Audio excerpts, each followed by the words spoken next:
এই পাখিটার পিছনে একটা গল্প রয়েছে, সুন্দর একটা গল্প। যে এই পাখিটা আছে না, আমাদের সাথে এখনো বেইমানি করে নাই। এই পাখিটাকে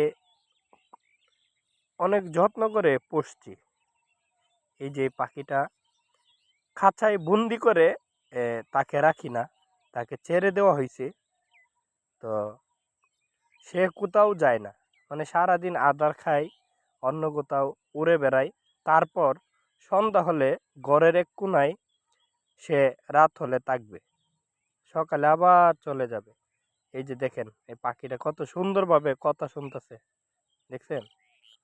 যাই হোক, এমনি খাঁচায় বন্দি করে পোষা পাখি মনে হয় ভালো না, এই জন্য ছেড়ে দিয়ে পালা হচ্ছে তাকে।